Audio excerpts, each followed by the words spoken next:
అలానే మిసేశ్వరం భారతదేశంలో కులం ఆధారిత రిజర్వేషన్లు స్వాతంత్రం వచ్చినప్పటి నుంచి కొనసాగుతూ ఉన్నాయి. వాటికి ఎండింగ్ ఎప్పుడు అనేది ఎవరికీ తెలియదు.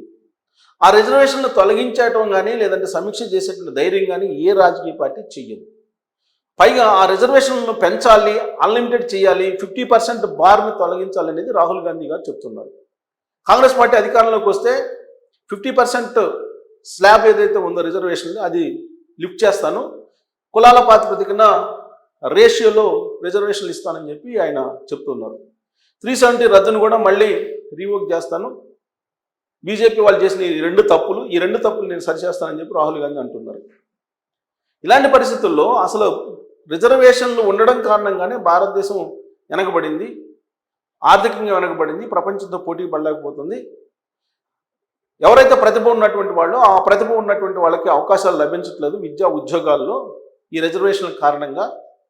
ఈ రిజర్వేషన్లు పొందినటువంటి వాళ్ళేమో పర్ఫార్మెన్స్ పూర్తి స్థాయిలో చూపలేకపోతున్నారు అనేటువంటి ఒపీనియన్స్ ఉన్నాయి, రకరకాల ఒపీనియన్స్ ఉన్నాయి. దీనికి సామాజిక ఈక్వేషన్ కావాలి కాబట్టి ఈ రిజర్వేషన్లు అని చెప్పి కొంతమంది, సామాజిక ఈక్వేషన్లు కాదు ఆర్థికంగా ఈక్వేషన్లు వస్తే చాలు కాబట్టి ఆర్థికంగా వాళ్ళకి హెల్ప్ చేయండి, అంతే తప్ప విద్యా ఉద్యోగాల్లో డైరెక్ట్గా రిజర్వేషన్లు ఇస్తే ప్రతిభ ఉన్నటువంటి వాళ్ళు వెనకబడిపోతారు, ఫలితంగా దేశమే వెనకబడిపోతుంది అనేది మరొక వాదన. ఇట్లా చాలా కాలంగా రిజర్వేషన్ల మీద అనేక రకాల వాదనలు వినిపిస్తూ ఉన్నాయి.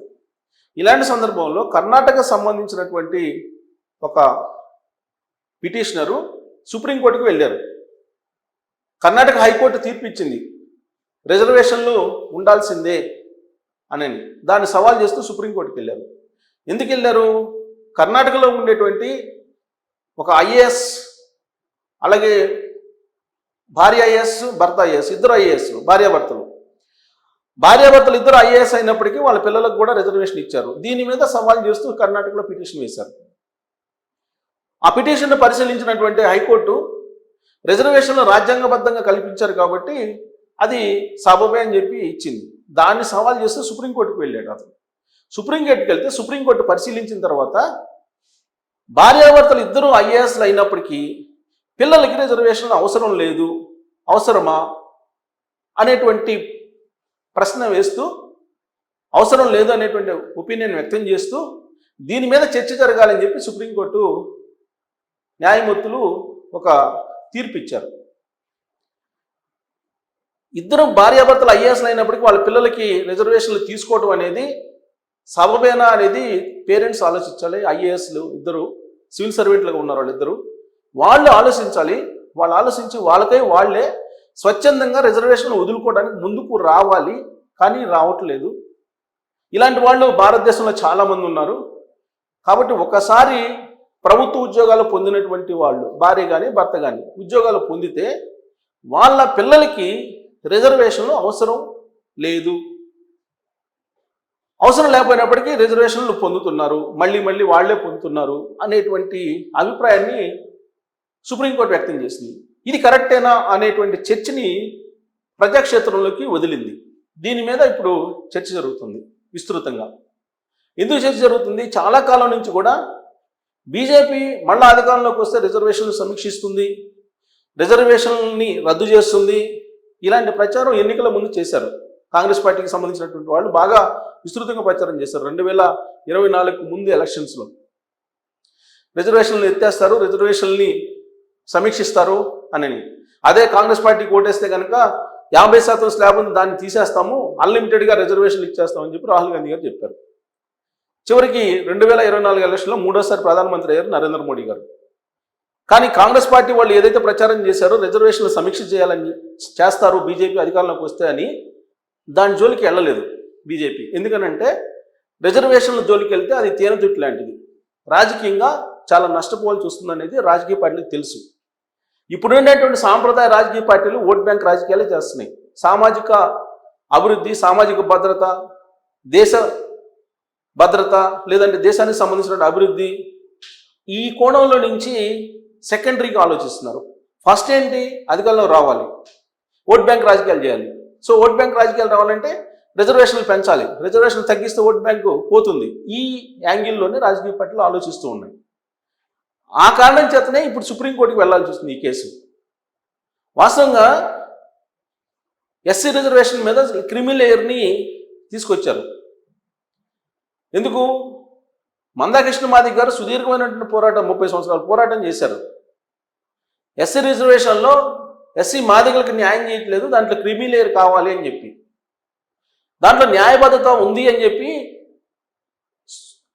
కేంద్ర ప్రభుత్వం భావించి, సుప్రీంకోర్టు కూడా భావించి క్రిమి లేయర్ని అమలు చేయండి అని చెప్పి ఆయా రాష్ట్ర ప్రభుత్వాలకి అధికారాలు ఇచ్చింది కేంద్ర ప్రభుత్వం. ఇప్పుడు రాష్ట్ర ప్రభుత్వాలు విద్యా ఉద్యోగాల్లో ఎస్సీ రిజర్వేషన్ మీద క్రిమి లేయర్ని అనుసరిస్తున్నారు. అంటే ఇప్పుడు అసలు జనరల్గా ప్రభుత్వ ఉద్యోగులు ఉంటే ఒకసారి ప్రభుత్వ ఉద్యోగం వస్తే ఆర్థికంగా స్థిరపడిపోతారు, సామాజికంగా కూడా హోదా వస్తుంది. ఆర్థికంగా ఎలా స్థిరపడిపోతారని మీరు చెప్తారని చెప్పి అనుకోవచ్చు. మీరు 80% ప్రభుత్వ ఉద్యోగులు ఎలా ఉన్నారో మనందరికీ తెలుసు. నిన్నగాక మొన్న జలమండలికి సంబంధించినటువంటి జిఎం మీద ఏసీబీ రైడ్ చేస్తే 100 కోట్లు బయటపడ్డాయి. తాజాగా ఇవాళ ఓ డిప్యూటీ తహసీల్దార్ని ఏసీబీ రైడ్ చేస్తే తహసీల్దార్ మీద ఆయన ఇంట్లో 100 కోట్లు బయటపడ్డాయి. అంటే ఒకసారి ప్రభుత్వ ఉద్యోగం పొందితే ఎలా ఉంటుంది వాళ్ళ యొక్క ఆర్థిక పరిస్థితి, వాళ్ళ యొక్క సామాజిక పరిస్థితి అనేది ఇలాంటి ఇన్సిడెంట్స్ చాలు. సో కాబట్టి ఒకసారి ప్రభుత్వ ఉద్యోగం పొందిన తర్వాత వాళ్ళ పిల్లలకి రిజర్వేషన్లు అవసరం లేదు అనేటువంటి వాళ్ళ సంఖ్య ఎక్కువ ఉంది. నరేంద్ర మోడీ గారు గత ఎన్నికల సందర్భంగా అంటే 2019 ఎన్నికలకు ముందు ఈబీసీ రిజర్వేషన్ ఈడబ్ల్యూఎస్ రిజర్వేషన్ తీసుకొచ్చారు. అంటే ఏంటి? అగ్రవర్ణ పేదలు అనేటువంటిది, అగ్రవర్ణ పేదలకి రిజర్వేషన్ కావాలి అని ఆయన ఒక రిజర్వేషన్ పాలసీని తీసుకొచ్చారు. అది కొంతమేరకు ఉపశమనం కలిగించింది అగ్రవర్ణ పేదలకి. కానీ ఈ రిజర్వేషన్ వ్యవస్థ దీనికి అంతం ఎక్కడ అసలు? దీనికి అసలు రాజ్యాంగంలో అంబేద్కర్ గారు కొన్ని సంవత్సరాలు చెప్పారు. ఆయన చెప్పినటువంటి సంవత్సరాలు కూడా ముగిసిపోయినాయి. 50 సంవత్సరాలు చెప్పారు, 50 సంవత్సరాలు ముగిసిపోయింది. ఇంకా కొనసాగించినప్పుడు ఇంకా పెంచుతున్నారు రిజర్వేషన్లు.